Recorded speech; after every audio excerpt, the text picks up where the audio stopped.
अग्नेनय सुपथाराये अस्मान् विश्वानि देववयुनानि विद्वान् युयोध्यस्मत् जुहुराणमेनो भूयिष्ठां ते नम उक्तिं विधेम। सर्वेभ्यो नमो नमः। विद्यार्थियों, हमारा जो पाठ्यक्रम है भारतीय ज्ञान परंपरा में चरित्र निर्माण एवं व्यक्तित्व का समग्र विकास, इस विषय के अंतर्गत आज हम चरित्र और व्यक्तित्व विकास के मूल तत्व से परिचित होंगे। विद्यार्थियों, भारतीय ज्ञान परंपरा में चरित्र निर्माण और व्यक्तित्व विकास की जो परिभाषाएं आई हैं उससे हम पूर्व परिचित हुए हैं। चरित्र किसे कहते हैं, व्यक्तित्व किसे कहते हैं, इसे हमने जाना। अब हम चरित्र और व्यक्तित्व विकास के मूल तत्व पर कुछ चिंतन करते हैं। माता, पिता, आचार्य इत्यादि अपने विद्यार्थियों से, अपने पुत्रों से कहते हैं उपनिषद की भाषा में कि यानि अवद्यानि कर्माणि तानि त्वया उपास्यानि नो इतराणि, यानि अस्माकं सुचरितानि तानि त्वया उपास्यानि नो इतराणि। अर्थात जो हमारे अनिंदित सुचरित कर्म हैं उन्हीं का तुम सेवन करो, निंदित का नहीं। ये केच अस्मत् श्रेयांसः ब्राह्मणाः तेषां त्वयासनेन प्रश्वसितव्यम्। हमसे जो श्रेष्ठ विद्वान जहाँ बैठे हों वहाँ उनके उपदेश को ध्यान से सुनना, वाद विवाद में न पड़ना, यह सारी बातें हमारे चरित्र के लिए मूल ध्यातव्य विषय है। उपनिषद कहती है कि कुछ व्रतों को धारण करना भी चरित्र है, जैसे अन्नम न निंद्यात् तद्व्रतम, अर्थात अन्न की निंदा न करें, यह व्रत लें। अन्नम न परिचक्षीत तद्व्रतम, अन्न का अपमान न करें, अर्थात अन्न की बर्बादी न करें, यह व्रत लें। न कंचन वसतौ प्रत्याचक्षीत तद्व्रतम, कभी किसी अतिथि का अपमान न करें, यह व्रत लें। सूर्यम न निंदेत चंद्रमसम न निंदेत, सूर्य की निंदा ना करें, चंद्रमा की निंदा ना करें। इन सारे व्रतों की चर्चा उपनिषद में की गई है और इन सब उपदेशों का परिपालन करना अपने चरित्र का विकास करना है। दान करना भी चरित्र है, और वह दान केवल धन का नहीं अपितु विद्या दान, सत शिक्षा दान, अनुभव दान तथा हर प्रकार से दीन जनों की सहायता करने के लिए समय दान, ये सब दान की कोटि में आते हैं। उपनिषद में कहा है श्रद्धया देयम अश्रद्धया देयम, अर्थात श्रद्धा से दो और श्रद्धा ना हो तब भी दो। श्रिया देयम, अपनी बढ़ती समृद्धि से दो। ह्रिया देयम, लोक लाज के भय से दो। भिया देयम, हम पापी न कहलाएं इस भय से दो। संविदा देयम, प्रेमवश मित्रतावश दो, लेकिन दो, अर्थात देना यह हमारी एक संस्कृति है, यह हमारे चरित्र विकास का मूल बिंदु है। सुभाषित कहते हैं श्रोत्रम श्रुतेनैव न कुंडलेन दानेन पाणिर न तु कंकणेन विभाति कायः खलु सज्जनानां परोपकारेण न तु चंदनेन। अर्थात कान कुंडल पहनने से सुंदर नहीं होते, अपितु सदुपदेश सुनने से सुंदर होते हैं। कंगन पहनना हाथों की शोभा नहीं है, अपितु दान देने से हाथ सुशोभित होते हैं। चंदन लगाने से हमारा शरीर सुगंधित नहीं होता, अपितु परोपकार से होता है। यह सब भी चरित्र विकास के अंतर्गत आते हैं। ये शारीरिक आभूषण हमारे जीवित रहते ही हमें अलंकृत कर सकते हैं, किंतु हमारे चरित्र और परोपकार की सुगंध हमारे न रहने पर भी महकती रहती है, महकती रहेगी।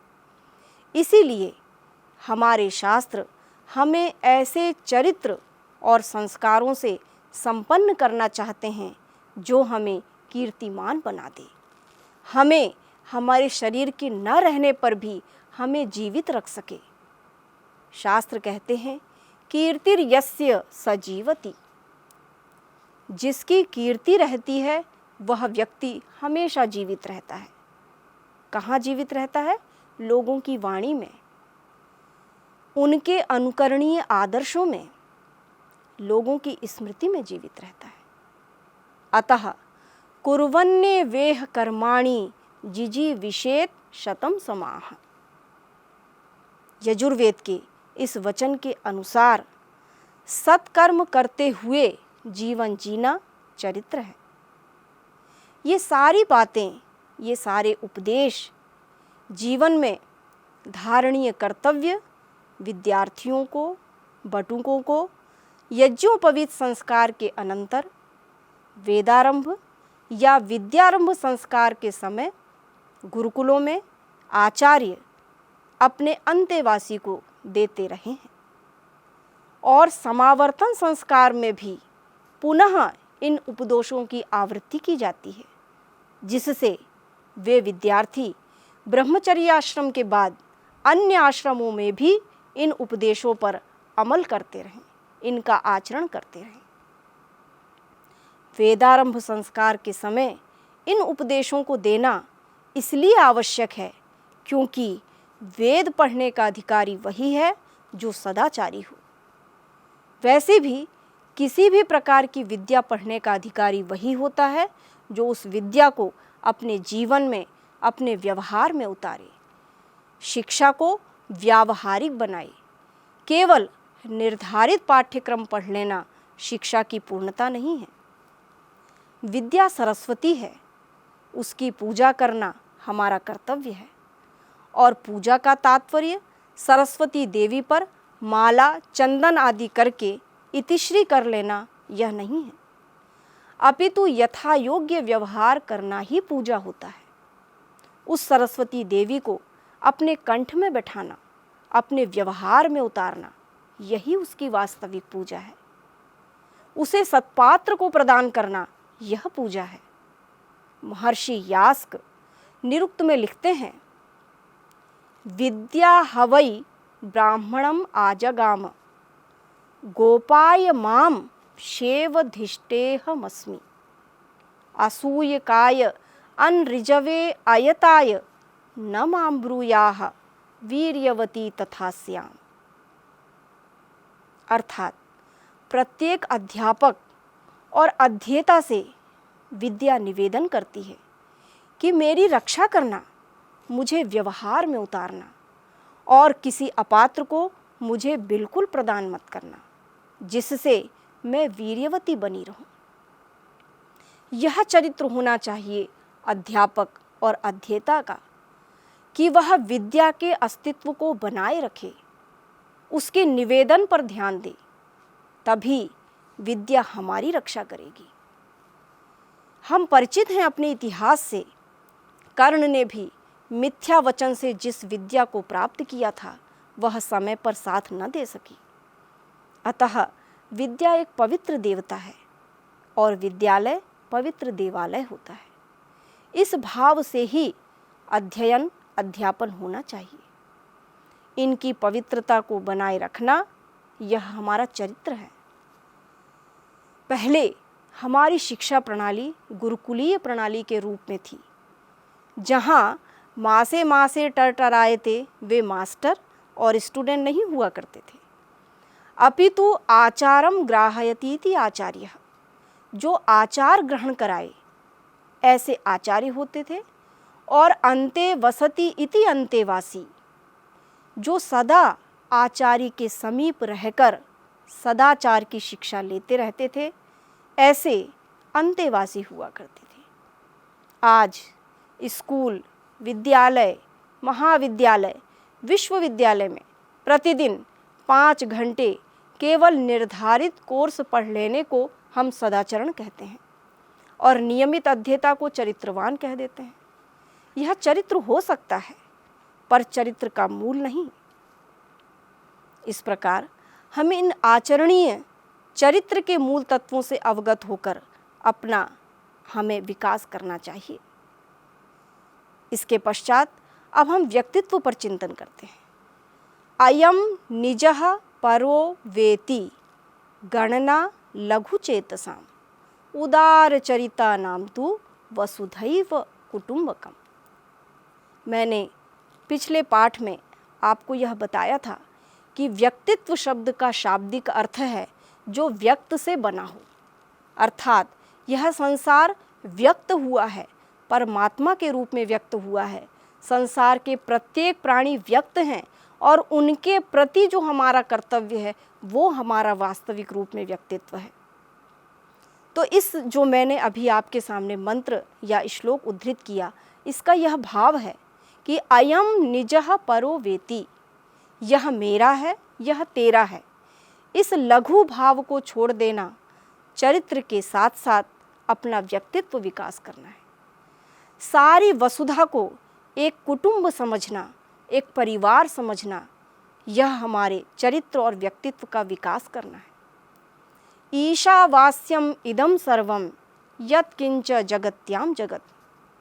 सारे संसार के प्रत्येक पदार्थ में ईश्वर को मानकर, प्रत्येक पदार्थ में स्वत्व भाव न रखकर उसे भगवान का समझना और निर्मुक्त रहना, निर्मोही रहना, यह चरित्र एवं व्यक्तित्व विकास करना है। मित्रस्य चक्षुषा समीक्षामहे, हम सबको मित्र की दृष्टि से देखें, यह हमारे चरित्र और व्यक्तित्व के अंतर्गत आता है। यस्तु सर्वाणि भूतानि आत्मन्येवानुपश्यति सर्वभूतेषु चात्मानं ततो न विजुगुप्सते। सभी प्राणियों में परमात्मा को देखना और परमात्मा में सबको निहित जानना, कभी किसी से कोई घृणा आदि गलत व्यवहार न करना, यह चरित्र एवं व्यक्तित्व विकास करना है।